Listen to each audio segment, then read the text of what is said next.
tardes a todos.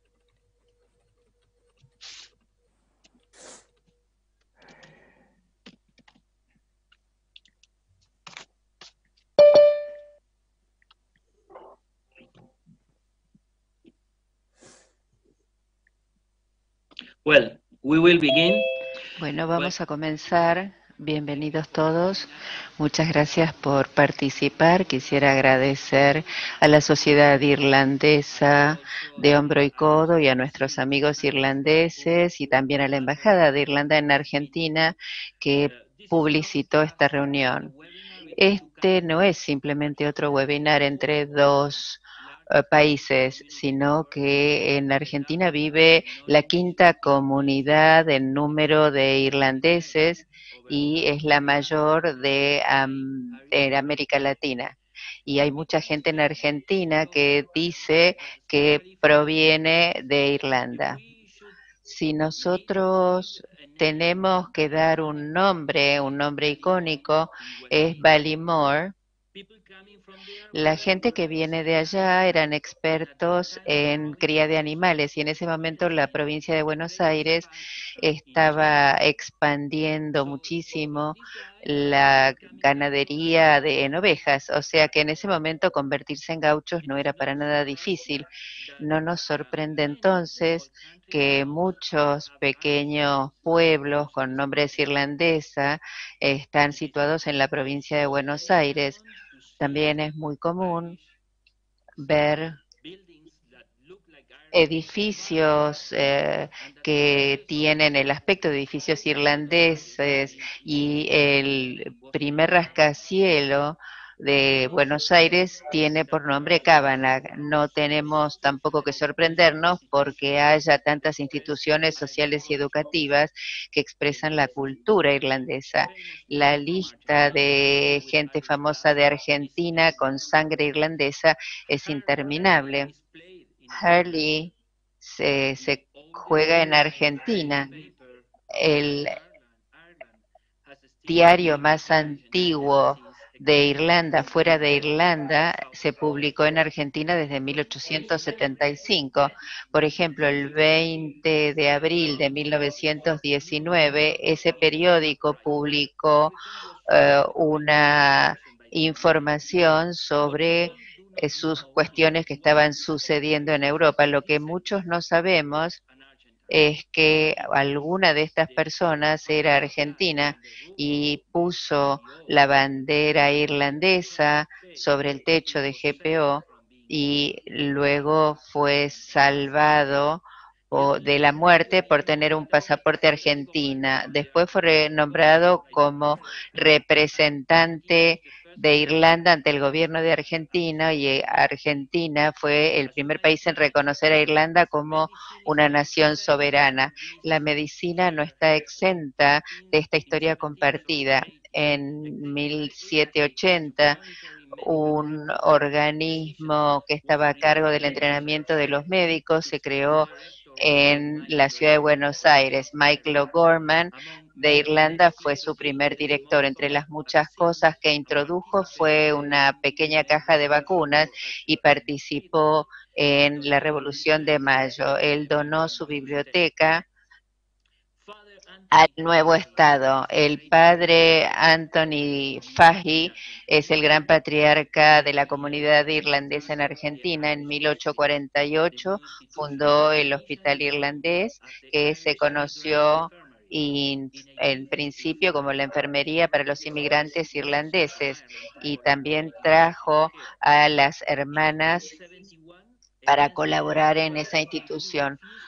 Después él no quiso irse de Buenos Aires durante la epidemia de fiebre amarilla y continuó asistiendo a los enfermos. Murió infectado y hoy hay un monumento que rememora la infección, también figura allí su nombre. El profesor Juan Garrahan es el hospital con ese nombre, es un hospital pediátrico y lleva el nombre de uno de los muchos miembros de la comunidad irlandesa dedicada a la medicina.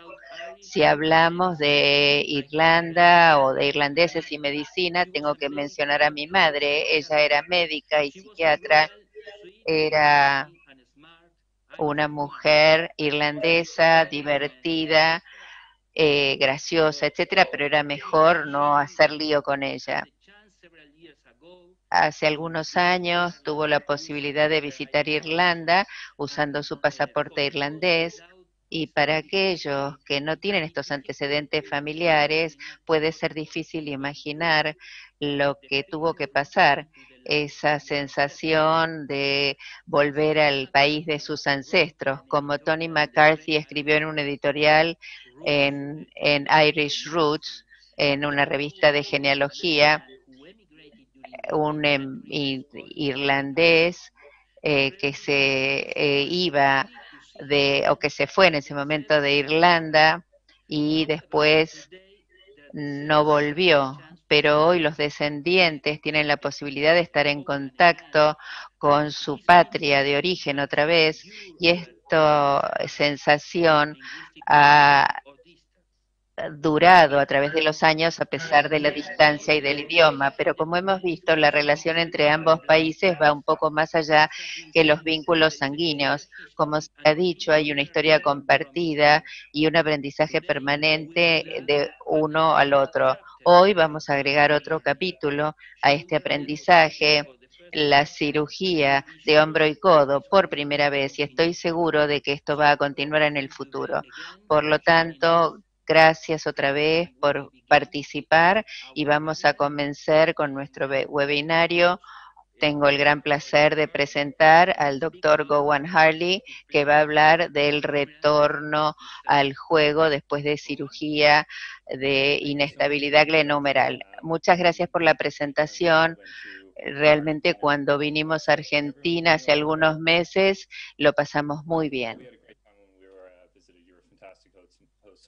Visitamos Buenos Aires y yo estoy haciendo un doctorado con el doctor Hannan, así que realmente es importante e interesante discutir lo que estamos haciendo. Tanto en Irlanda y en Argentina sabemos que rugby es un deporte muy importante y la inestabilidad de hombro resulta en la segunda lesión que genera el tiempo fuera del juego y muchas veces los jugadores tienen que ser eliminados entre los cuartos de final y nosotros analizamos nuestros resultados a 5 años después de tener algún tipo de lesión y encontramos que el nivel de retorno al juego, el timing y el score de CIRSI se correlacionan con la satisfacción. Así que empezamos la literatura respecto de este tema y primero comparamos la reparación de Bankart en los luxadores de primera vez y no solo encontramos que tiene un índice de recurrencia 9 veces menor, sino también resultó en un alto índice de retorno al juego. Pensamos mirar más críticamente la evidencia de un manejo no operatorio en los atletas. Encontramos que los 3/4 pudieron retornar al juego, pero solo la mitad al nivel que estaban antes. Y la recurrencia tenía 54,7% y en los atletas de colisión casi 80%, que no es bueno. O sea, hablamos de inmovilización externa versus interna, que reduce la recurrencia, pero sigue a haber un poco de temor con usar este método y se ha demostrado que igualmente eficaz y más cómodo para el paciente usar algún tipo de otro tipo de estabilización. Después analizamos la literatura en cuanto al manejo operatorio. Hubo muchos trabajos sobre Bankart. Cuando analizamos al retorno al juego por el Latarjet, encontramos que era 89%, si bien había mucho dropout en ambos estudios. Entonces hicimos un análisis comparando y encontramos que el procedimiento del Latarjet tenía el índice más elevado de retorno, no era significativamente más elevado que otros procedimientos y hubo otros factores Nosotros hicimos algunos estudios macheados de propensidad, hicimos una comparación con edad y con otros elementos, y lo primero comparamos las luxaciones, las primeras luxaciones, y lo que encontramos era que no hubo ninguna diferencia en retorno al juego, retorno al nivel previo a la lesión, etcétera. Además, en este grupo en general encontramos que no había ninguna diferencia en cuanto a la confianza psicológica en ese hombro. Si bien encontramos que no había diferencia en la recurrencia, no tenía poder suficiente para detectarlo, y una variable que no pudimos que no pudimos contrastar fue la pérdida ósea. Después en el score de Bass y en otros, o en satisfacción, no había grandes diferencias. Entre aquellos que tenían luxaciones recurrentes, encontramos resultados similares otra vez, y no encontramos ninguna diferencia en la métrica del retorno al juego, confianza en el hombro, pero hubo diferencia en la recurrencia a pesar de que teníamos en cuenta la pérdida ósea en el atarjés. Analizamos cuáles volvieron, y lo que vimos primero es que había una confianza en su hombro que era significativamente menor, y algunos de ellos no podían volver por ese motivo. Había un score muy cercano del límite inferior entre ellos que volvieron. También 27 se sentían imposibilitados físicamente de retornar por el persistente dolor y el temor, y 21 sentían que eso era el final natural de su carrera. Hicimos un análisis de regresión multilineal estudiando esto, y encontramos que 6 de los componentes del CIRSI que tenían que ver con el miedo al reingreso, los de dolor y la evaluación subjetiva del hombro, tenían un impacto importante. De manera similar, entre aquellos que no retornaron, encontramos también una distribución de 80 y también un score general de 41,5 versus 74,5. 18 se sentían imposibilitados de retornar por el dolor persistente y la aprensión. 17 sentían que eso significaba el final natural de su carrera o que su estilo de vida había cambiado. Hicimos también ahí un análisis de regresión multilineal. Entonces, avanzando, empezamos a analizar otros elementos, o sea, a ver, una vez que tomamos la decisión sobre un procedimiento, cómo pueden volver a jugar. Y analizamos las guías que ya eran conocidas para el ligamento cruzado anterior, y entonces vimos cuáles eran los criterios más comunes citados en la literatura para tomar estas decisiones. Después enviamos una encuesta a varias sociedades y encontramos que todos los participantes, casi todos ellos decían que el tiempo era también la determinante más importante. Después, avanzando como parte del trabajo con la Universidad de Nueva York, hicimos una prueba con estos 6 parámetros, y hicimos las pruebas a 4, 6 y 8 meses posteriores para ver qué era lo que tenía un impacto sobre el reingreso al deporte. Pero de todas maneras hay algunos puntos que tienen que ver con el mensaje para que ustedes se lleven. O sea, el retorno al juego tiene un rol importante en los resultados y en la satisfacción de los atletas. El manejo no operatorio tiene un índice bajo de éxito, y ambos procedimientos resultan en métricas de retorno al juego bastante similares. Los factores de riesgo de la recurrencia deben ser el factor determinante cuando se decide el tratamiento, y el temor a la reelección es un factor de riesgo importante a considerar. Y finalmente, todavía no sabemos cuáles son los criterios del retorno al juego seguro y cómo podemos aceptar que ellos ya vuelvan sin que exista el riesgo de recurrencia.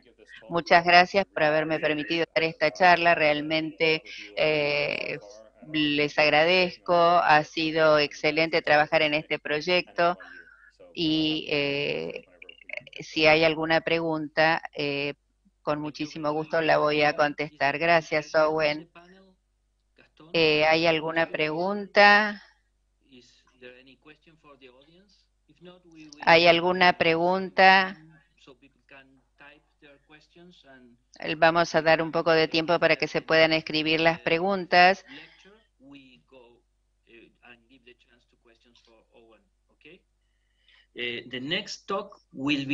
La próxima charla es de Diego Gómez, que va a hablar de cómo evitar la rigidez en la tarjeta abierta. Owen, no mencionaste la rigidez como un problema para el retorno al juego. Podríamos hablar de ese tema después. Okay. Yes, as you say, Daniel, Como lo decís, Daniel, mi charla probablemente se relaciona y en primer lugar quiero agradecerte y agradecer a la Sociedad de Hombro y Codo de Argentina y de Irlanda y como saben, en la operación, la tarjeta modificada fue la que se usó más. Sin embargo, solo en 10% de índice de reluxación fue lo que vimos. Sin embargo, en algunas condiciones, como atletas de condición, y generalmente se ve mayores fallas en la recuperación. La Vanguard en este caso no es la mejor, la Target sería una opción más confiable. Hay evidencia bibliográfica de alta calidad que dice que la tercera es la mejor operación en términos de recurrencia, pero como todo en la vida, tiene un lado negativo. Lo que no está bien en la tercera son las complicaciones, que son múltiples y en algunos casos pueden ser serias y difíciles de corregir. Hoy nos vamos a enfocar en la rigidez, especialmente en la pérdida de rotación externa. Y sí, hemos sufrido esto algunos años atrás cuando empezamos con el procedimiento de la tarjeta abierta, observamos limitaciones severas en algunos pacientes, pero si se fijan acá en esta revisión de Exeter, comparan todo tipo de cirugía para inestabilidad anterior del hombro y encontraron que en la cirugía, que el grupo de artroscopía tiene el índice mayor de rigidez, siendo 7 veces más frecuente que la tarjeta. Y en este estudio con más de 800 pacientes, la limitación de la rotación externa por la banca artroscópica duplica la Latarjet. Así que podemos estar de acuerdo en que la pérdida de rotación externa es una complicación, pero también es una complicación en cualquier otro tipo de cirugía para este tipo de cuadro. ¿Hay manera de evitar el problema? En cuanto al rango completo de movimiento, les voy a dar algunos pasos que aprendí. Primero, la reinserción capsular. ¿Es realmente necesaria? ¿Tenemos que hacerla como se describió en 1980? Yo creo que no es obligatoria y en nuestra práctica habitual tenemos pacientes con múltiples episodios y con múltiples cirugías anteriores donde la cápsula tiene mala calidad, como pueden ver acá, y resecamos el coracocromial y no hacemos la reparación y terminamos la cirugía sin la reconstrucción capsular. En este estudio cadavérico hecho por Kleiner, observaron que la adición de la reparación capsular se relacionan con una restricción biomecánica y no está asociada con una mejoría de la estabilidad. Por ende, de acuerdo con estos resultados, la reparación capsular puede no ser necesaria. Sin embargo, si quieren hacerla, como se describe, tienen que tomar en cuenta un par de consideraciones. Se la puede reparar y dando por resultado un injerto extraarticular o al coracoacromial, como describió Valls. Y en este buen estudio cadavérico han probado las consecuencias biomecánicas de este procedimiento. Y si ven esta animación, es fácil darse cuenta que es realmente importante hacer la reparación capsular en la rotación máxima externa con el brazo al costado del cuerpo, porque cada centímetro que se acorta la cápsula significa 20 grados de pérdida de rotación externa y si la hacen al borde anterior de la glena, incluso esta rotación externa queda más restringida. Y aquí comprenden que la diferencia podría ser hasta 30% de la rotación externa completa sin beneficios para la estabilidad del hombro. El segundo paso clave es el tratamiento del músculo subescapular. Como sabemos, es un músculo muy fuerte del manguito rotador y el más importante estabilizador anterior del hombro. Mantener la integridad del músculo es un elemento importante para el éxito del procedimiento. Hay dos abordajes que podemos usar: el split horizontal en la unión del tercio medio e inferior del tendón, o una tenotomía parcial de los 2/3 superiores. Esta se considera fácil y una técnica segura, pero puede llevar a debilidad en la rotación y a la producción de adherencias en la parte anterior del hombro, limitando también la rotación externa.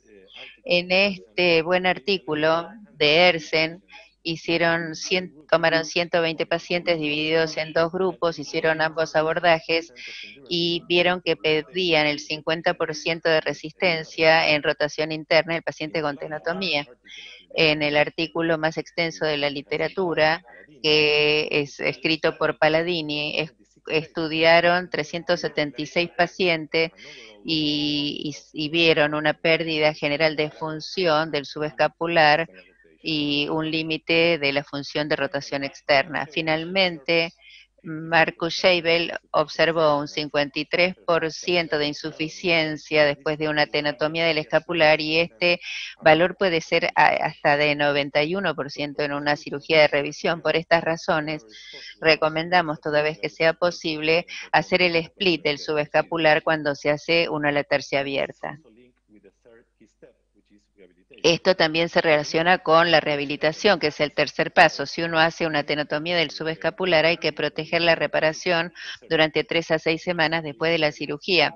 Recientemente se ha intentado empezar el rango de movimiento de inmediato para evitar la rigidez, y esta investigación de uno de los grupos estudiaron más de 300 pacientes en 3 años y comprendieron que si uno empieza con el protocolo de rehabilitación inmediatamente después de la cirugía, por supuesto con algunas limitaciones en los movimientos, uno puede lograr al rango total de movimiento al tercer mes posterior a la cirugía.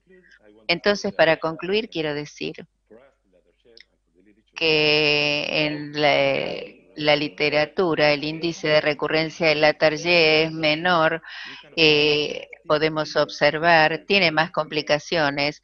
La rigidez es frecuente, pero se puede limitar evitando una reparación muy tirante de la cápsula, protegiendo el subescapular lo más que se pueda, y ahí además iniciando un protocolo de rehabilitación temprano. Muchas gracias.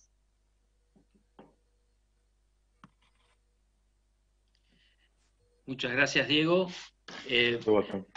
There was a question. Hubo una pregunta para Owen que tiene que ver con el rol del tratamiento conservador en el caso de luxaciones traumáticas. ¿Hay algún rol para eso, especialmente considerando personas que tienen la práctica deportiva, o sea, que practican deportes de colisión? ¿Le parece que hay un rol? Siempre hay un rol. Es una población especial la que están mirando quiénes son y cuáles son los factores de riesgo de la recurrencia. Me parece que una de las desventajas, y que no siempre se considera, es que si se permite que vuelvan muy temprano y hay una recurrencia, a lo mejor hubieran hecho la bancar, menos pérdida ósea, y terminaron haciendo un procedimiento invasivo peor.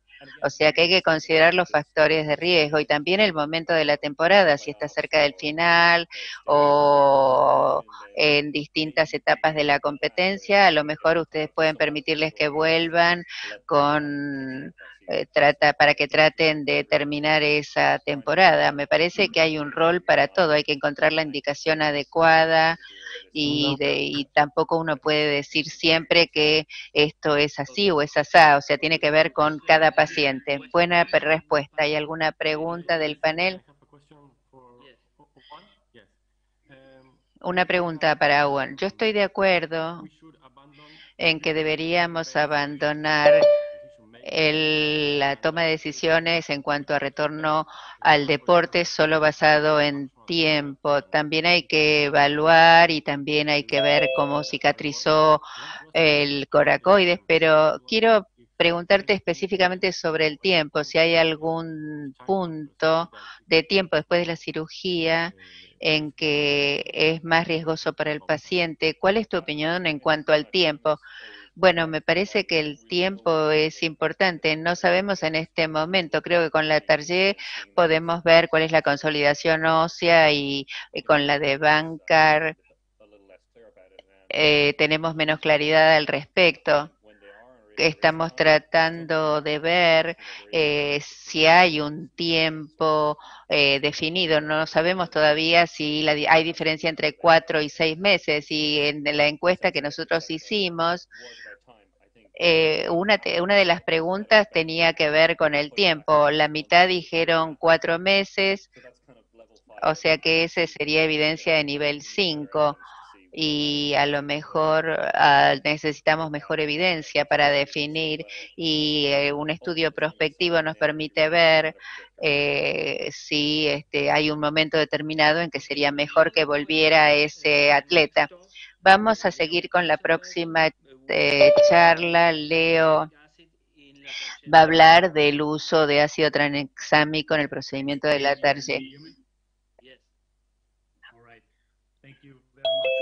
Muchas gracias primero por organizar esta buena oportunidad, especialmente en esta época. Básicamente, yo vengo de Austria y no podría decir tanto sobre la cirugía por inestabilidad, porque en Austria básicamente hacemos esto. O sea, puede haber algún tipo de colisión involucrada, pero creo que involuntaria. Y yo hice mi fellowship en Dublín y venía de la música clásica a esto que ven acá, pero en Irlanda los deportes a los que se han referido son los populares y esto me dio la posibilidad de aprender mucho sobre la cirugía en el hombro.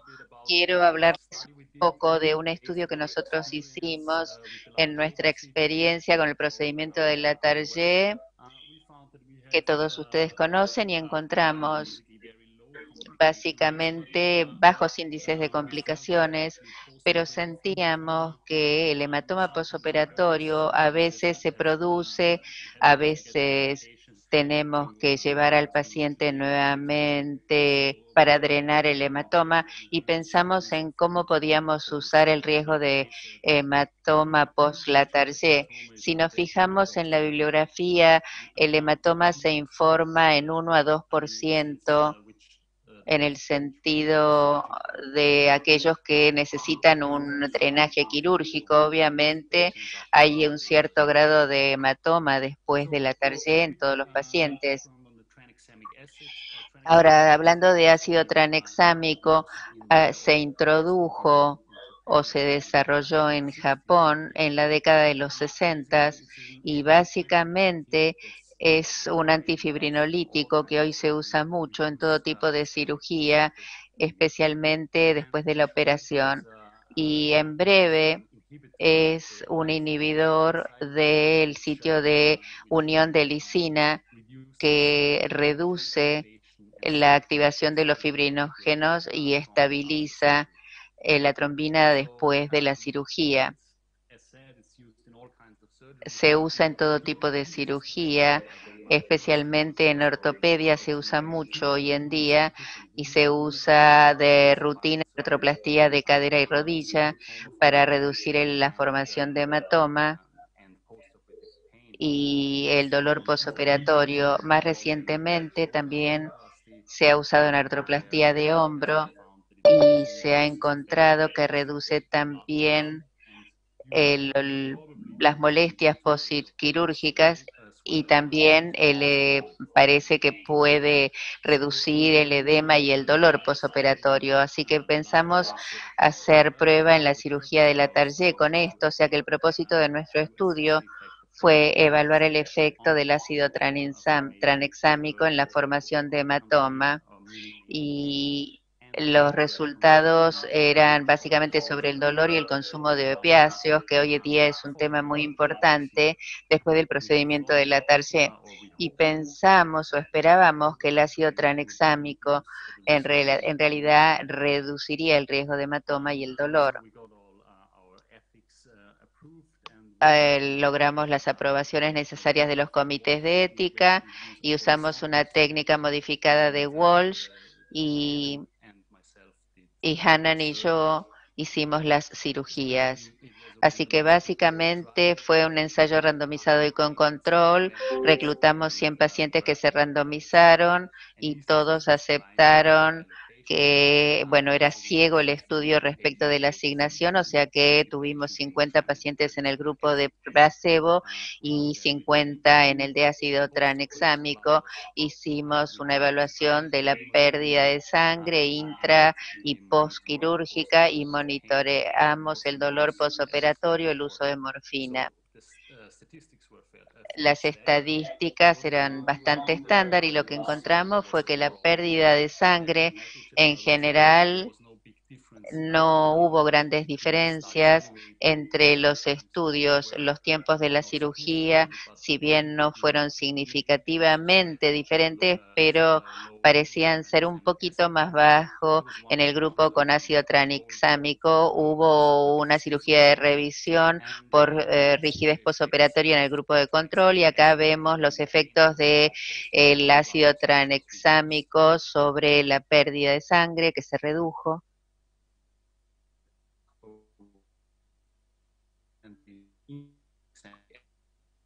Perdón, no escucho. No.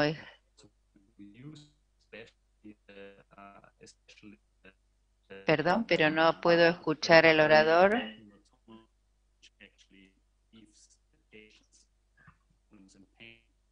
Leo, it seems that you have a connection problem. We cannot hear you very well. Can you check that, please?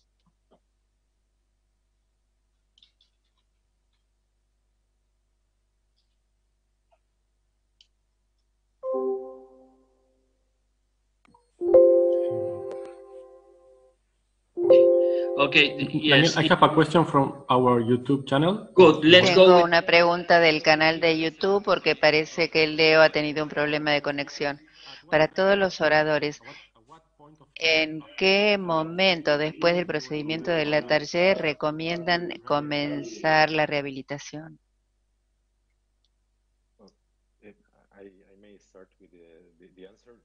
Bueno, voy a responder primero. El primer día posoperatorio empezamos lentamente, solamente con el codo, y limitamos la rotación externa a 0 grado, pero para nosotros es muy importante evitar tener esta limitación en la rotación externa, y en la segunda semana sacamos el cabestrillo y empiezan con el movimiento activo.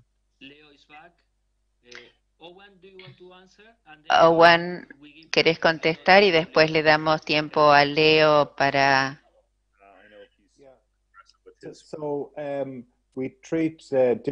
Tratamos distintos grupos de pacientes de manera diferente y les ponemos un cabestrillo. Mi preocupación principal en cuanto a movilizar demasiado temprano no es la estabilidad del constructo, sino que pueden tener una infección.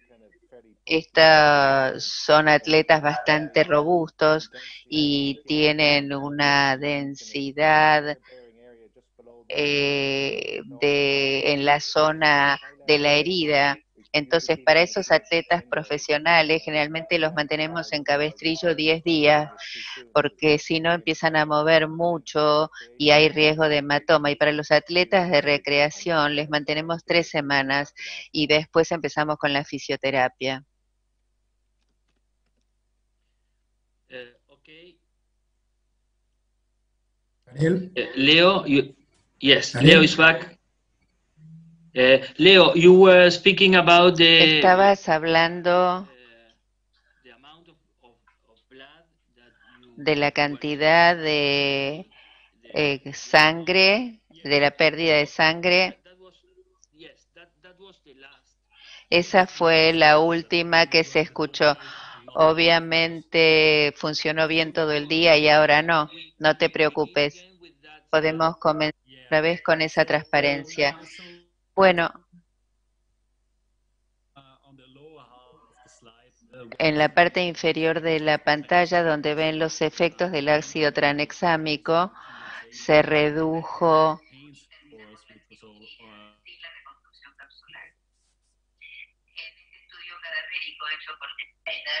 It seems to me that you are in the Spanish channel, Leo. You should go to the English channel.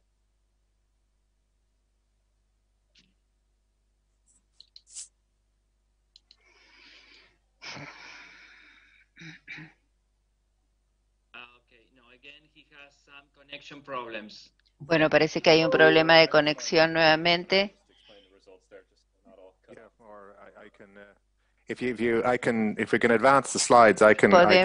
Si podemos pasar las transparencias, yo puedo hablar. Así que Okay.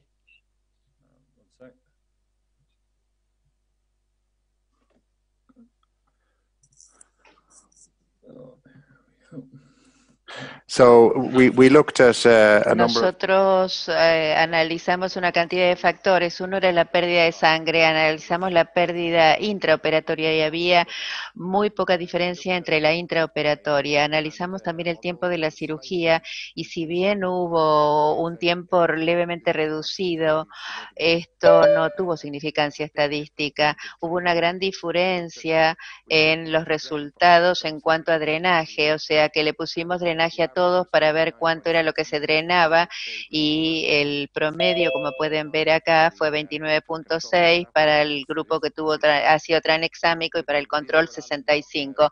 También analizamos el score VAS y era 1,7 para el tranexámico versus 3 para los controles. Ahí hubo significancia estadística y después analizamos la escala de gradación de hematoma. Es una escala que considera la cantidad de edema y hubo una diferencia muy significativa entre la cantidad de edema y el hematoma entre ácido tranexámico y control. Y después de la operación medimos el consumo de opiáceos y fue 9,4 miligramos para el grupo de tranexámico versus 22 para el de control. Así que encontramos que hubo una diferencia significativa entre la pérdida posoperatoria, el score de la VAS y el requerimiento de opiáceos. O sea que en resumen, también correlacionamos que si los pacientes tenían edema en el hombro y se medía de acuerdo con el grado de hematoma, se correlaciona con el uso de opiáceos y con el score de dolor. Finalmente, en conclusión, encontramos estos 4 hallazgos, que había menor pérdida de sangre posoperatoria, menos edema, menos dolor, y debido a esto había un menor uso de opiáceos, o sea, que encontramos que el uso de ácido tranexámico es muy poco costoso y se probó que resultaba de utilidad para este procedimiento y muchísimas gracias por su atención. Muchas gracias, Hanan. Es muy interesante. ¿Alguien tiene alguna experiencia con este tipo de medicina? Además de la cirugía de rodilla, que sabemos que se ha usado, pero en cirugía de hombro se ha usado. Generalmente usamos ácido tranexámico y tenemos experiencia. Todas las cirugías de hombro, excepto las cirugías artroscópicas, y la usamos frecuentemente. Quiero hacer una pregunta sobre la acción del ácido tranexámico. El dolor tiene que ver con la cantidad de sangre que se reduce o no. ¿Comprenden?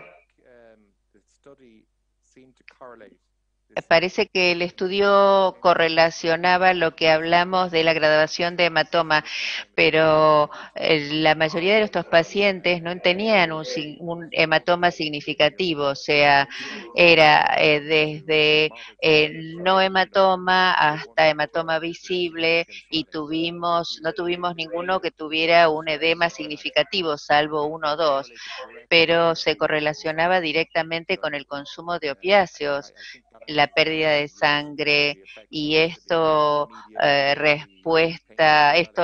responde a la pregunta en cuanto al uso del ácido tranexámico. Nosotros encontramos que el procedimiento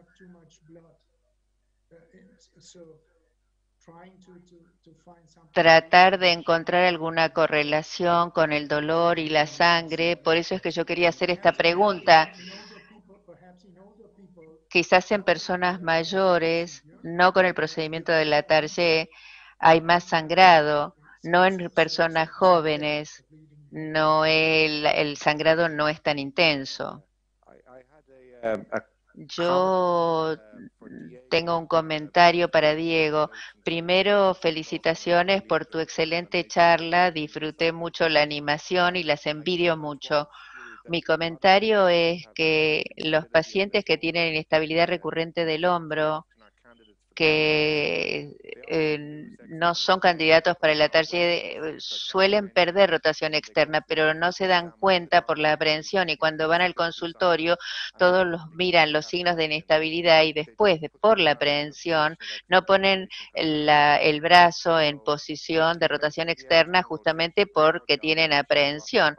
Y entonces uno tiene, si hace una medición previa y una posterior, se dan cuenta que hay rigidez. Y después, cuando vienen, yo les digo que han perdido rotación externa si hacemos la medición después de la cirugía.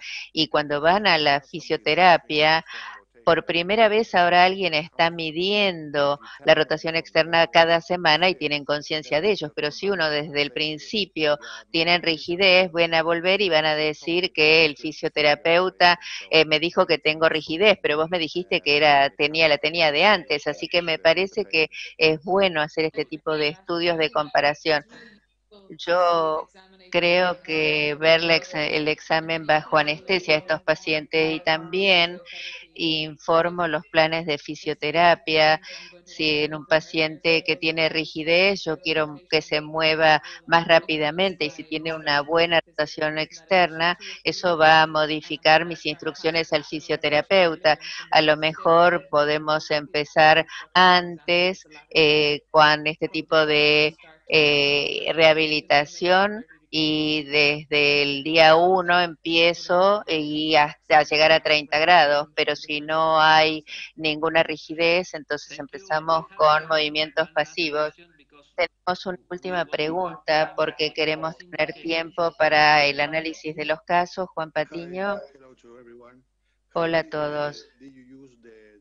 ¿Cómo usan el ácido tranexámico con respecto a la dosis y a la forma? 1 gramo endovenoso antes de la operación. Lo diluíamos en solución fisiológica en 100 y no hubo ningún problema con eso. Yo acabo de leer un artículo sobre lo que se usa en codos rígidos, y ¿qué le parece el uso tópico de ácido tranexámico? Pensamos en usarlo también en la artroplastía de rodilla y de cadera, pero parece ser igualmente eficaz, pero la manera por la que lo usamos endovenoso era que de esta manera el cirujano no tenía que preocuparse durante la operación por esto. Bueno, gracias, Owen. Ahora vamos a pasar a la próxima presentación. Ignacio Mangione, que va a hablar sobre complicaciones del procedimiento de la Target y cómo enfrentarlas. Gracias, Daniel. Y gracias por la invitación a este webinar. quisiera compartir un caso personal en el que pudimos demostrar cómo los factores biológicos y mecánicos afectan los resultados del procedimiento de Latarjet. No tengo ninguna revelación en cuanto a cuestiones financieras. El problema es cuando hacemos una tomografía después de 6 u 8 meses después de la cirugía y vemos esta situación. A lo mejor el paciente está contento con el resultado clínico, pero en algunos casos tienen dolor o una reluxación del hombro. Debemos considerar factores biológicos como buen contacto con la glena y con las coracoides. Las áreas de contacto tienen que ser lo más grandes posibles y la irrigación de la sangre después de la Latarjet no llega a la coracoide. También tenemos que considerar los factores biomecánicos, la estabilidad del injerto, considerando el método de la fijación, porque un tornillo no es suficiente, y la señal mecánica que tiene que ver con el remodelado del hueso. La parte lateral del injerto recibe las fuerzas de cizallamiento de la cabeza y esto promueve la formación de hueso en esta zona. Me gustaría presentar este caso. Es una mujer de 33 años, diestra, varios episodios de luxaciones bilaterales de los hombros. Esta es la radiografía inicial del hombro izquierdo, donde vemos el hombro luxado, después reducido, y acá vemos una pequeña punta de la coracoide. Medimos el déficit de la glena anterior, vemos 31% de déficit. En este paciente hicimos un procedimiento de Latarjet clásico. En general tomamos un injerto de 2 centímetros. Acá pudimos tomar uno muy pequeño de solo 1 centímetro, que no es lo habitual, y colocamos el injerto boca abajo y obtuvimos una muy buena fijación y estabilidad del injerto usando un tornillo. Estas son las radiografías después de la cirugía. Lamentablemente perdimos contacto con la paciente durante un año y medio. Por eso no tuvimos la posibilidad de evaluar la consolidación de la coracoides con una tomografía computada, pero después pudimos hacerlo y pensamos que había una reabsorción de la coracoides y por eso se produjo la reluxación del hombro, perdón. Acá vemos la reabsorción de la coracoide y podemos ver una lesión más grande que está presente y esto generó ese defecto. De acuerdo con esta lista de problemas, nosotros tuvimos que hacer una nueva cirugía de estabilización. Acá vemos el video en el que podemos ver el grado de inestabilidad. Vemos cómo se puede luxar el hombro con una traslación anterior principalmente. El objetivo del procedimiento era reconstruir el borde anterior de la glena usando un injerto de cresta ilíaca tricortical y íbamos a decidir si íbamos a usar algún otro procedimiento. Durante la operación hicimos el abordaje de ectopectoral y hicimos el acceso a la parte anterior de la glena, colocando los separadores y retiramos el tornillo. Acá podemos ver esta parte de la glena bien expuesta y como confirmamos que estaba plana. Después tomamos un injerto de 2 centímetros y la idea era colocarlo sobre la superficie de la cresta ilíaca. Perdón, tomamos el injerto de la cresta ilíaca y lo íbamos a colocar en la tabla cóncava interna y después lo íbamos a fijar con 2 tornillos. Colocamos el injerto, lo fijamos con un Kirchner y después lo reemplazamos por este tornillo, como pueden ver acá, obteniendo una muy buena fijación y estabilidad del injerto.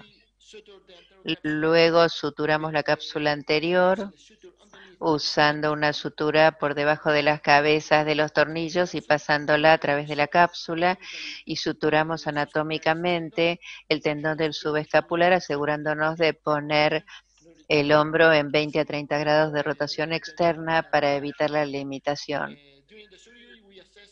Durante la cirugía evaluamos la inestabilidad del hombro, vimos que había una mínima traslación del hombro sin luxación y decidimos hacer un procedimiento de remplissage para no tener un problema en el posoperatorio. Evaluamos a los 3 meses de la operación, podemos ver cómo el injerto llena el borde anterior de la glena y cómo está consolidando el injerto después de la operación. Después de 8 meses otra vez evaluamos, vemos que hay mucha osteólisis, pero no afecta el resultado clínico. También el aspecto lateral del injerto se ha transformado en la superficie. Esto no es por la fuerza de cizallamiento de la cabeza sobre el injerto. Esto es el paciente 8 meses después de la cirugía que presentó prácticamente un rango completo de movimiento, pero tenía una limitación mínima de la rotación externa porque usamos el procedimiento de remplissage en esta paciente.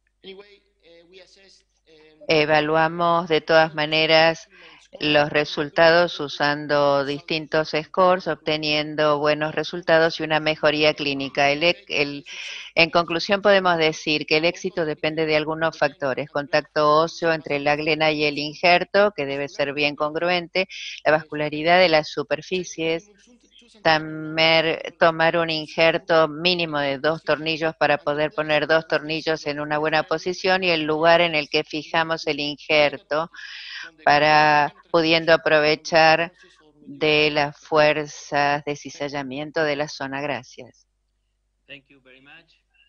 Gracias. Ignacio, ¿hay alguna pregunta?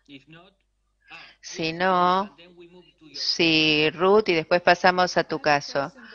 Tengo una pregunta para Ignacio y para Diego. Noté en tus charlas que parece que muchas veces ustedes usan tornillos canulados para el latarjet. Y acá creo que la mayoría de nosotros en atletas de colisión usamos tornillos sólidos. Hay evidencia de que la resistencia o la fuerza de los tornillos es menor con los canulados, aunque las cuestiones técnicas son más fáciles usando canulados. ¿Han visto problemas en atletas de colisión con fijación con tornillos canulados o es confiable para esa población? Yo conozco la literatura que mencionas y siento de la misma manera. Para nosotros es más simple usar canulados y no tuvimos problemas hasta ahora.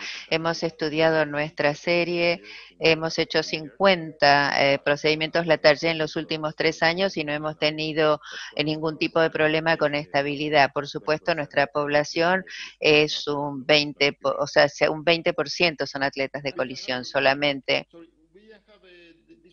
Nosotros tenemos esta posibilidad. Este paciente no era deportista, pero en los jugadores de rugby he tenido problema con eso, a lo mejor porque yo espero hasta que el injerto consolida y después doy la indicación de poder volver al deporte de colisión. ¿Ustedes controlan la consolidación con tomografía antes de que vuelvan al deporte? Sí. Lo hago de rutina la tomografía a los 3 meses y la mayoría de los pacientes puedo ver consolidación a los 3 meses y si no la veo, entonces los dejo otros 2 meses, particularmente cuando se trata de atletas de colisión. Sí, no me baso en la radiografía para el retorno al deporte.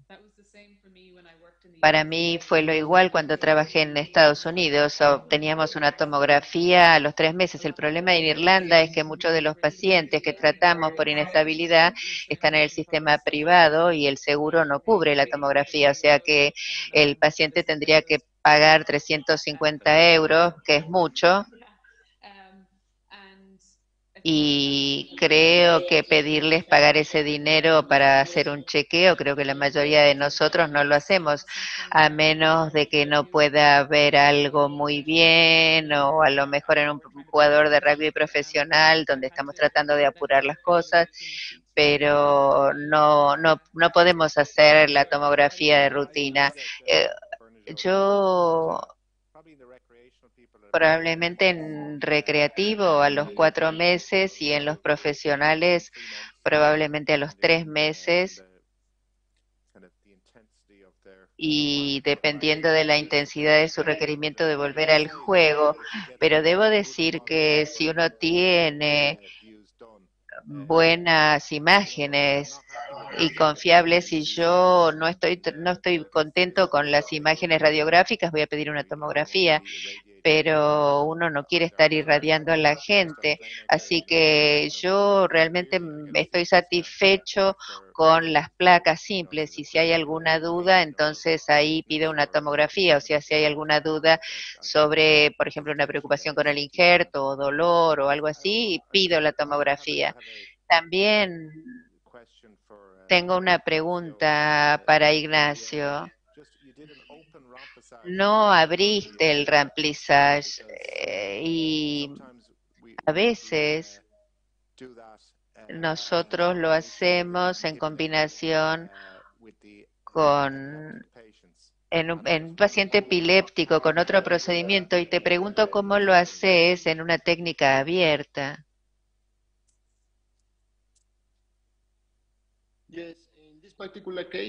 En este caso en particular, para ahorrar tiempo, lo hice abierto. Hice un acceso lateral, empujé el defecto del defecto posterior lateral y era grande.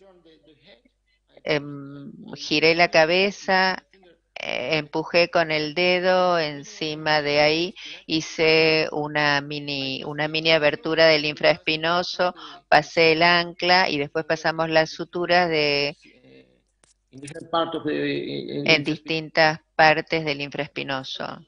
Eso fue todo, y apliqué coloqué el infraespinoso dentro del defecto. Pero hice el procedimiento de remplissage porque no quería que fracasara, porque esta paciente tenía una reabsorción completa del injerto y no quería fracasar. Así que por eso es que lo hice. Si yo no lo uso, o si yo no lo hubiera usado, quizás hubiera estado bien, porque nosotros particularmente en los epilépticos con Hill-Sachs grande hemos hecho un remplissage abierto, pero a través de un abordaje delto pectoral, si uno puede luxar el hombro y poner una palanca a través del intervalo del rotador en rotación externa, se puede a veces colocar ahí un ancla y pasarla, y después hacer el resto de la cirugía y al final atar las suturas.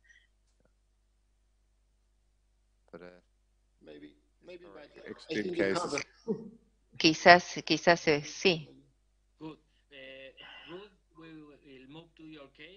Ruth, vamos a pasar a tu caso ahora, si querés compartir tu pantalla.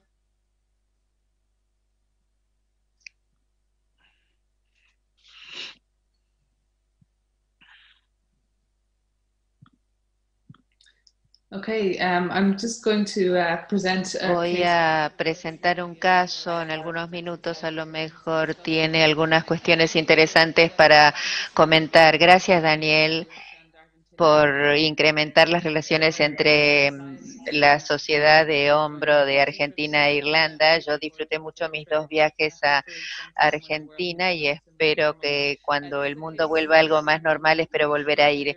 Este es un caso de un jugador profesional de rugby, 21 años de edad, dominante mano derecha, juega en la parte posterior y la primera vez tuvo una luxación durante un match, una competencia.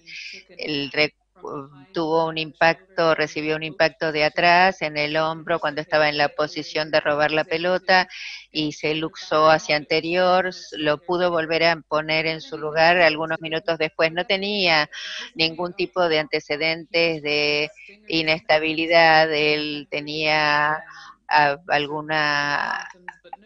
algunos síntomas neurológicos, pero no tenía inestabilidad. Vino una semana después y tenía una parálisis del plexo braquial que primariamente afectaba el nervio radial. Así que tenía también signos de inestabilidad anterior, pero también tenía una gran debilidad de los extensores del dedo y de también los extensores de la muñeca y del tríceps. El resto del examen neurológico estuvo normal. Generalmente podemos ver el nervio axilar que está un poco estirado y eso genera algún problema. En este caso era radial, el nervio radial, y el efecto era realmente importante. Las imágenes en resonancias. A mí me gusta obtener este tipo de imágenes, pero muchas veces suele ser simplemente una RM. Podemos ver, bueno, la patología ósea. Él no tenía mucha pérdida ósea, consistente quizás con que fuera la luxación, la primera luxación. Había acá lo que vemos en el labrum, en la parte anterior, no era una Hill Sachs grande, pero también tenía lo que parece ser una abulsión de los ligamentos en las vistas coronales, y esto es importante tener en mente, y tenía hubo un curso corto de esteroides, de corticoides orales por el edema del plexo braquial, y también le pusimos, también porque se le caía el dedo, le pusimos una férula y después se le hicieron estudios en NSS y EMG y había una lesión postgangliónica que afectaba la cuerda posterior. También había algunos cambios crónicos, algo, a lo mejor estos problemas que había tenido en el efecto, estos efectos que había tenido antes, quizás eran resultado de esta cuerda posterior. Los neurólogos realmente querían que esperáramos a su recuperación neurológica total antes de hacer la cirugía, pero con los atletas profesionales, por supuesto, el equipo y el jugador querían que la cirugía fuera inmediata, así que tuvimos que negociar. Hicimos, después de la cirugía, a las 6 semanas se repitió el EMG y hubo una mejoría clínica, pero todavía estaba débil. Sin embargo, el neurólogo permitió que siguiéramos con el tratamiento. Muchas veces veo pacientes de perturbaciones sensoriales del axilar y en general yo no espero, les hago la cirugía, les digo que no va a ser después de la cirugía y que con el tiempo va a mejorar, pero en un déficit agudo y profundo el consejo era no tocarlo. En la artroscopía este es el hombro derecho, esta es la vista desde el portal posterior, el cartílago articular se veía mejor que el de muchos jugadores profesionales, tenía una pequeña Hill Sachs, nada que me llevara a hacer una operación ósea, particularmente porque tenía una patología neurológica y yo quería hacer una reconstrucción anatómica por lo que sabemos de los efectos en los nervios en la Target. Mi plan era tratar de abordar todo, pero es un jugador profesional de la parte posterior, así que yo estaba lista para abrir si hacía falta. Y esta es la vista de la inserción al húmero de la cápsula que estaba interrumpida. Esta es la proximidad, probablemente era la arteria axilar a la inserción capsular, que les hace pensar en cuán fácil es que con la artroscopía haya problema con los ángulos. El problema es que cuando uno pone la cámara en la parte anterior y el desgarro continúa en la parte posterior del labrum, y hacer una bancarta abierta, quizás hubiéramos perdido la parte posterior. Habíamos planificado hacer todo artroscópicamente y es importante ver la parte inferior del desgarro. Y si esto continúa después de la hora 6, hay que cambiar los portales para poder fijar y para poder reparar la parte posterior. A mí me gusta hacer todo en posición de silla de playa y de esta manera puedo resolver todo. En este caso empecé reparando el labrum posterior artroscópicamente. Después no podía llegar a la lesión Hagel, no podía tener bien los ángulos y en este paciente en particular por su estructura corporal, así que hice un abordaje del top pectoral, hice un split de subescapular como en un Latarjet y después hice la reparación del Hagel con tapes y con 2 anclas. Después sentí que no quería volver a abrir la cápsula para hacer una bancarta abierta. A lo mejor hubiera tenido sentido seguir en abierto, pero generalmente fijamos los ligamentos glenohumerales primero, porque si uno fija primero el labrum, probablemente la cápsula no va a llegar al húmero, así que a lo mejor esto es un poco ridículo, pero la forma más fácil de hacer la fijación del labrum anterior, sin volver a tocar la cápsula una segunda vez, terminamos la bancarta artroscópicamente y lo bueno fue que pudimos completar la reparación de la cápsula, así que usamos esta técnica y después pudimos poner tape para lograr una buena tensión. La parálisis del nervio radial se resolvió totalmente. Era muy dramático y lo había asustado muchísimo. A las 16 semanas estaba bien, había mucha presión para que volviera a jugar, era la mitad de la temporada, tenía una pequeña diferencia en el rango de movimiento de la rotación externa, pero lo demás era simétrico. Las pruebas isocinéticas a las 16 semanas dieron los resultados que pueden ver acá, pero volvió al entrenamiento y empezó a las 18 semanas volvió a jugar, jugó muy bien y desde entonces ya han pasado 3 años y sigue bien, pero me pareció que era un caso interesante por la lesión de Hagel y es muy importante que no las pasemos por alto porque a veces podemos pasarlas por altas. Alguien dice, bueno, hace una Latarjet en todo el mundo, pero alguien que tiene síntomas en el plexo brachial, especialmente si no hay ninguna pérdida ósea, bueno, quizás esa no es la mejor solución.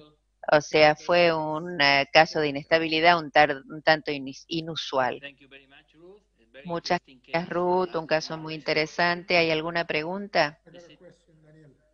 Yo tengo una pregunta para Ruth y para todos los demás. Estás hablando de un jugador profesional. ¿Qué harías en la primera luxación? ¿Harías una bancar o preferís el Latarjet?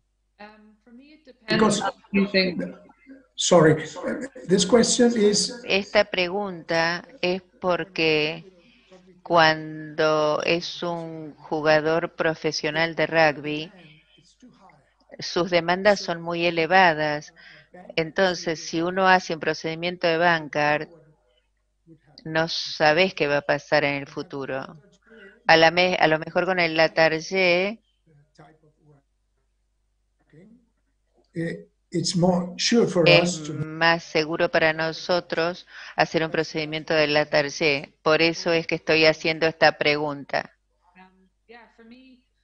Sí, para mí, yo tengo un bajo umbral para hacer un Latarjet, sobre todo en este tipo de atletas.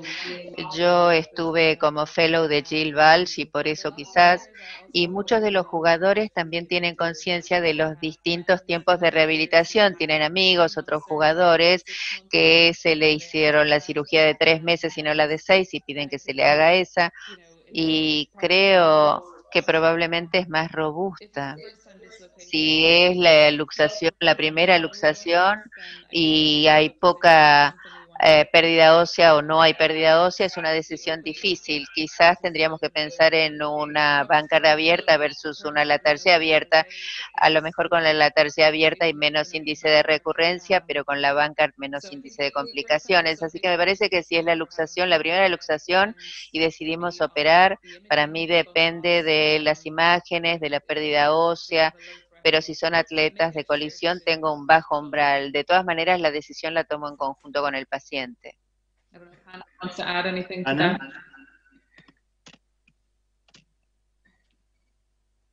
The microphone. If I can just say, when we were Sorry. following up, I spoke to a lot of them, a lot of these pro athletes. Hablé con muchos de estos atletas profesionales que de un lado tenían una latarcea y del otro era bancar, y fue interesante que los que tenían ambas decían no hay diferencia, el hombro está bien, está estable, volvieron al jugador, pero alguien notó y dijo la latarcea del izquierdo, la bancar del derecho, estoy mucho más contento con la latarcea, es mucho más estable, así que es lo que muchos quieren, porque hablan entre sí los jugadores y todos saben qué incluyen o qué puede llegar a pasar con estos procedimientos. Supongo que las otras cosas que también consideramos es la posición en la que juega el paciente, si juega en un scrum, y también qué momento de la temporada es, o sea, si es la primera luxación y una lesión de los tejidos blandos al comienzo de la temporada, quizás vuelvan a la mitad de la temporada si uno hace una estabilización artroscópica, y a lo mejor podría considerar también en qué momento de su carrera están, a lo mejor alguien que tiene 34, 35 y tienen menos riesgo de reluxar. Bueno, con Ruth estábamos hablando hoy de que la cuestión con la latarcea es que es una excelente operación y en general para los jugadores de contacto es más estable, pero el problema con la latarcea es si no da buen resultado y probablemente un 5%, analizando la bibliografía y nuestra propia experiencia, hay aproximadamente un 5% de los pacientes que no vuelven a jugar y es una razón que no está bien definida, o sea, es una molestia, no es inestabilidad y no están contentos con el hombro y eso puede influenciar sus actividades de la vida diaria y el resto de su vida, en tanto que si hacemos una estabilización artroscópica, en mi experiencia, el problema principal es la reluxación, no tienen un problema con la vida cotidiana, pero podría, si hay una falla con la operación, podría ser un problema serio para todos. Federico, ¿querés presentar tu caso?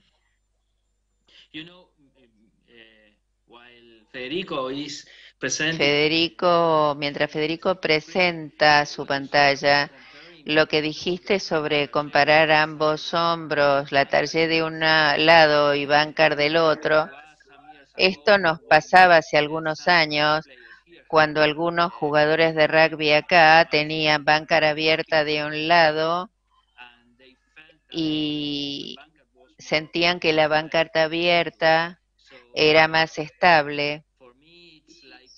Para mí es como un término intermedio y es una opción hacer la bancarta abierta que les da la misma baja tasa de complicaciones que la artroscópica. Lo peor que solía pasar es que uno puede tener una reluxación, pero la anatomía está en buenas condiciones, así que me parece que hay un rol para eso, me parece que hay un rol entre decidir sobre una cirugía artroscópica y una cirugía de latarcea. Hay pacientes intermedios que tendrán muy buenos resultados con una bancarta abierta.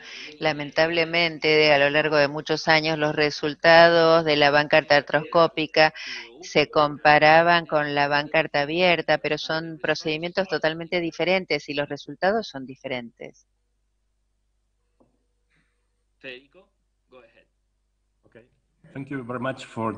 Muchas gracias por la invitación.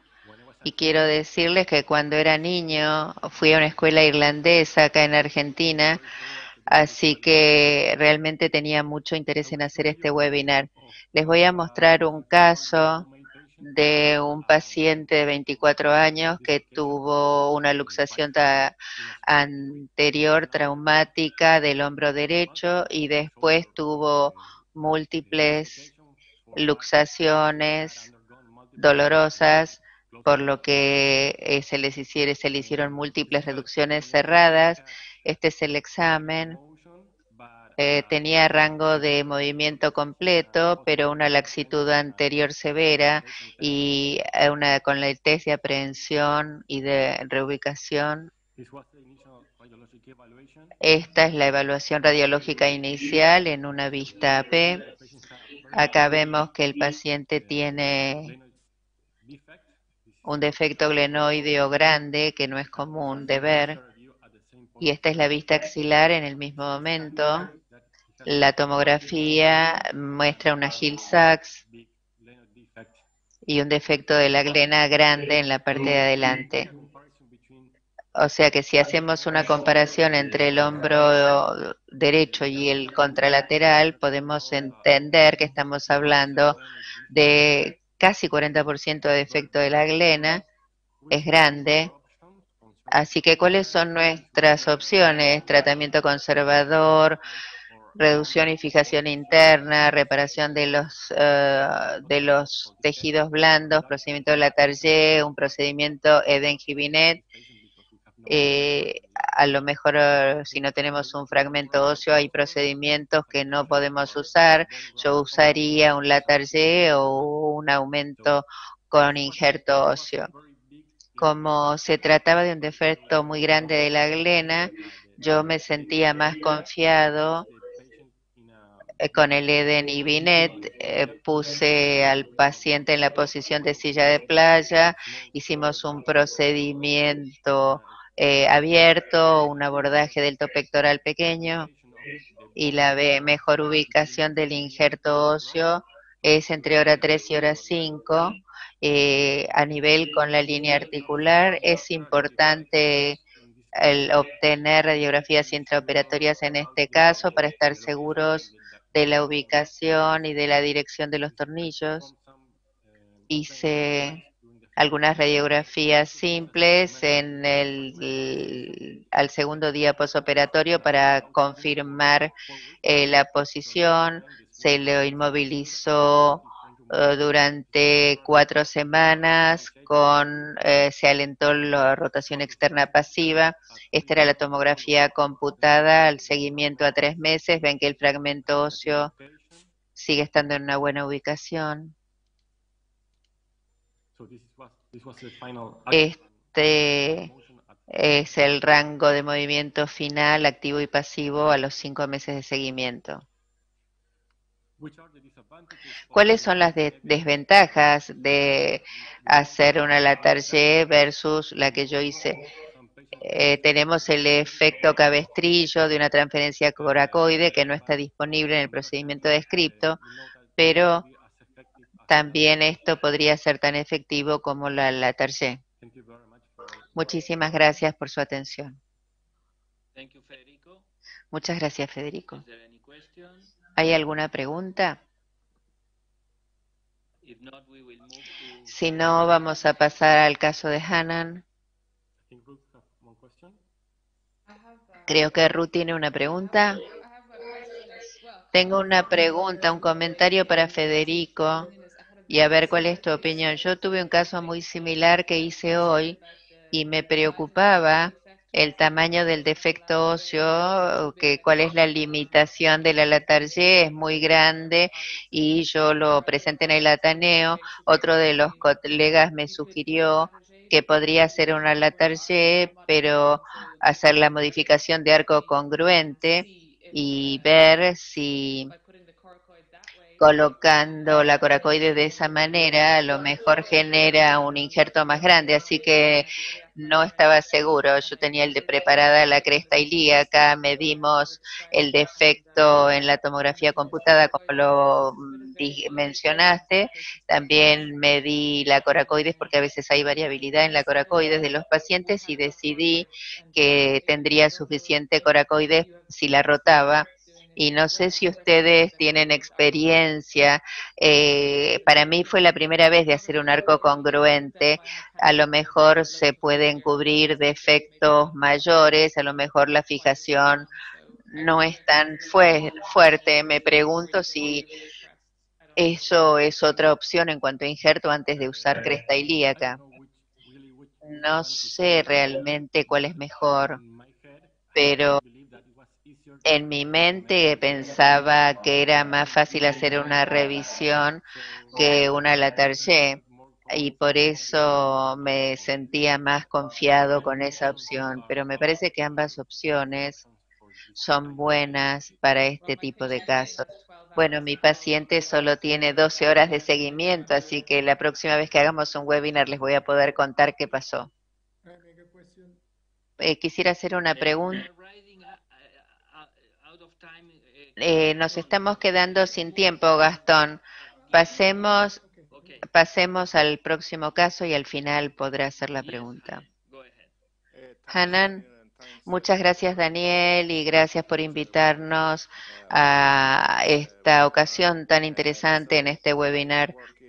Yo trabajo en una cantidad de hospitales, entre ellos una clínica para deportes y también el Bowman Hospital, que es un hospital universitario del Royal College of Surgeons y que ha tenido profesores famosos desde que comenzó en 1773. Uno era Abraham Colas, así que cada vez que uno trata una fractura de este tipo, piensen en Dublín.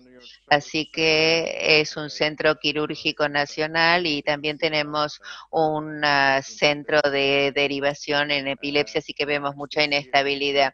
En marzo de este año nos convertimos en el centro, así como Buenos Aires, el Dublín ha sido el centro donde ha habido más casos de COVID y más del 60% de los casos del país están en Dublín, así que terminamos convirtiendo el hospital en un hospital de COVID y pasamos todo nuestro trauma a otro hospital, en el Beaumont Hospital, y también los equipos quirúrgicos se convirtieron en COVID, equipos de COVID. Volvemos ahora, por suerte, estamos haciendo cirugía, la curva de COVID está mejorando muchísimo y espero que Buenos Aires y Argentina sigan este tipo de curva. El doctor Felipe Contepomi fue uno de nuestros alumnos y él jugaba para Leinster y no estuvimos tan contentos cuando él jugaba con el equipo de Argentina, pero por suerte está ahora como coach de Leinster. Mika entonces es un jugador de rugby, es un estudiante, juega a nivel de club, así que no vive de esto, pero ha tenido 2 luxaciones, empezó a jugar a los 17 y me parece que si uno empieza a luxar el hombro a una edad muy temprana, el pronóstico es peor. Él con las actividades cotidianas no tenía problema, el problema era solo con el deporte. Cuando lo examinamos tenía unas estrías que son signo de un trastorno de colágeno subclínico, tenía hiperlaxitud y tenía una inestabilidad anterior de rango medio y también les hicimos el test de reubicación y estas son las imágenes preoperatorias y ven que tiene una pérdida bipolar del hueso significativa y una Bankart ósea significativa que también se puede ver en el plano coronal y en el sagital. O sea, es un hombre joven con hiperlaxitud, tiene pérdida ósea bipolar significativa. Entonces, al examen tenía rango de movimiento completo, pero hiperlaxitud y casi simétrico en términos de su capacidad de trasladar la cabeza humeral. Al momento de la artroscopía tenía una bancarta ósea de aproximadamente 10 milímetros con una Hill-Sachs grande, una engaging Hill-Sachs, así que hicimos una latarsia abierta de rutina, lo hacemos a través del split del subescapular, reparamos la cápsula y anduvo bien el paciente. Estas son las radiografías a los 4 meses, volvió a jugar y después, esto fue a las 14 semanas, el injerto tiene buen aspecto y estábamos todos contentos y satisfechos. Y hace poco estaba haciendo ejercicios en el gimnasio y no tuvo la sensación de inestabilidad, pero tuvo una sensación rara y no tenía dolor. Y cuando volvió a su casa del gimnasio tenía parestesia en el brazo y se confirmó después cuando fue a la sala de emergencia que tenía una luxación anterior. Ven acá en la imagen. Y en realidad el injerto está bien, no hay tornillos rotos, no hay lisis significativa, o sea, se redujo y lo vimos después.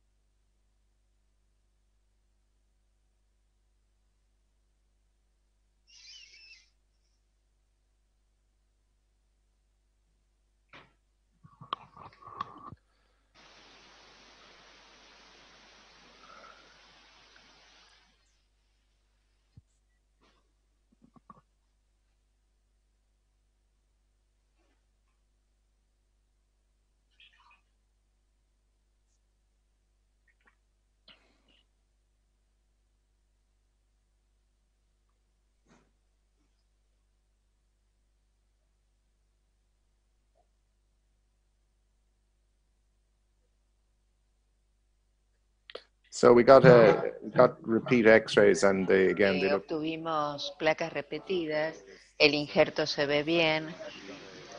De hecho, también le hicimos una tomografía computada y realmente no ha habido una extensión de la lesión de Hill-Sachs y el injerto, hablamos también con los radiólogos y el injerto tiene buen aspecto, no hay signo de lisis. O sea que esto realmente es un punto de debate respecto de si es un paciente al que deberíamos haber combinado un remplissage con el procedimiento óseo en este hombre joven o si alguien hubiera hecho una cosa diferente que hubiera podido llevar a un resultado más favorable. Gracias, Hanan. Creo que no hay debate posible respecto del defecto óseo y de la necesidad de hacer una latarche, pero ¿hace shift capsular al mismo tiempo? ¿Cambias la cápsula, movés la cápsula durante la cirugía? Bueno, se puede hacer una incisión en la cápsula y retiro los elementos óseos de la Bancard, pero preservo la cápsula, el tejido de la cápsula del labro. Y en este paciente puse un ancla a la hora 5 y reparé eso. Y como es hiperlaxo, reparé después la cápsula con la incisión transversal con una sutura de colchonero, justamente teniendo en cuenta la hiperlaxitud. Yo no estoy seguro de si hubiéramos ajustado más la cápsula, hubiera evitado esta recurrencia, porque no parecía ocurrir en abducción y rotación externa. Creo que la posición era tal que la cabeza humeral estaba en una posición que le permitía hacer la traslación hacia anterior. Así que la cuestión es si este grado de hiperlaxitud hubiéramos tenido que hacer un remplissage. El problema con este paciente es la hiperlaxitud. y cualquier cosa que uno haga, a lo mejor para estabilizar el hombro no es tan fácil. A veces tenemos que hablar con los pacientes y decirles que hay un gran problema. Si sigue tratando de jugar al rugby y a lo mejor deberá tener cuidado con eso. Yo hubiera hecho lo mismo, está perfecto y no se puede hacer nada con este tema de la hiperlaxitud. Se puede reducir la cápsula, pero la hiperlaxitud tiene que ver con la posibilidad, la hiperlaxitud genera la mayor extensión de la cápsula y uno puede trabajar sobre eso para acortar la cápsula, pero no se la puede reparar perfectamente en hiperlaxitud. No me parece que sea el mejor hombro para rugby, no hay ninguna discusión al respecto, pero la luxación después de la cirugía no fue en un deporte de colisión. Creo que debemos considerar que algo falló y a lo mejor mi primera sospecha es la cápsula. Siempre se nos dijo que con el procedimiento de la Target se crea una barrera fuerte en la parte delantera del hombro, pero no en el aspecto inferior del hombro. Y el buen punto respecto del shift capsular es que uno va a cerrar en la zona inferior del hombro y generalmente combino ambos procedimientos. Cuando hago un Latarjet, yo trato de volver a poner el labrum para fijarlo y hacer un buen capsular, por supuesto, siempre en 20 a 30 grados de abducción y rotación externa para no limitar el movimiento.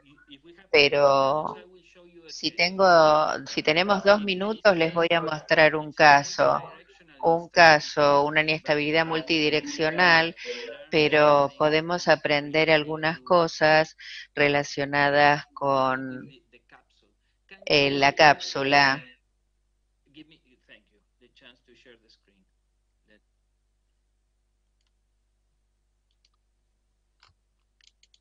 This was not a sportsman. No era un deportista y debemos considerar que la inestabilidad significa, además de jugadores de rugby o de fútbol, tenemos también casos como este. Esta es una mujer de 40 años con un trastorno bipolar medicada con litio, episodios de inestabilidad glenohumeral numerosas veces por día y frecuentemente y de manera transitoria pierde la conciencia durante estos episodios y peor aún, tenía una hija de 18 meses y era madre soltera. Ella tenía sus antecedentes, eran un episodio traumático en el hombro derecho en el año 2002, se la operó en el exterior con el diagnóstico de bursitis aguda en 2010, se le hizo una descompresión subacromiana, pero estaba clara que era una inestabilidad voluntaria y posicional, tenía mucha laxitud articular y un signo de surco positivo muy importante, y en la primera consulta tuvo 3 luxaciones durante el primer examen. Era como luxaciones posicionales, aún sin examinarla ocurrían. Y pueden ver acá, esto lo registró ella, la forma es el hombro derecho, pero está delante de un espejo y ven la forma en que ella puede mover el hombro sacándolo. No era posible hacer las actividades básicas de la vida cotidiana. La resonancia no mostraba cosas muy importantes, había dudas sobre el labrum anterior y finalmente en la cirugía se vio que estaba bien y tenía una Hill Sachs muy pequeña, no significativa. consideramos que era polar tipo 3, una inestabilidad tipo 3, con un patrón muscular alterado, e hicimos una evaluación artroscópica para verificar especialmente el labrum posterior inferior, que estaba perfecto, y hicimos un shift capsular abierto, y otro punto muy importante es el cierre del intervalo rotador. A veces no es suficiente cerrar el intervalo, hay que hacer una plastía con la transferencia del ligamento acromioclavicular para reforzar el intervalo, y el shift capsular, que lo hacemos como nos enseñó Rockwood. Esto afortunadamente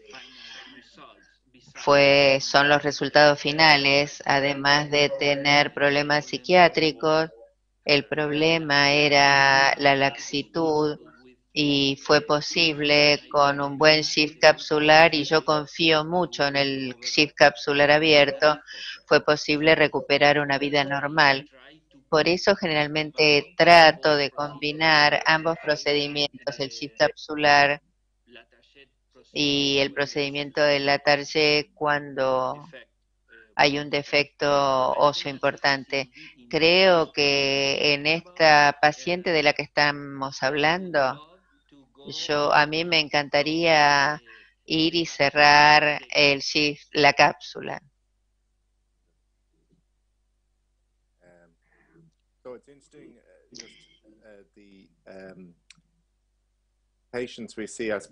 Las pacientes, digamos, acá podemos plantear más una cuestión filosófica en los jugadores de rugby. Hay algunos chicos que quieren jugar al rugby y no son adecuados.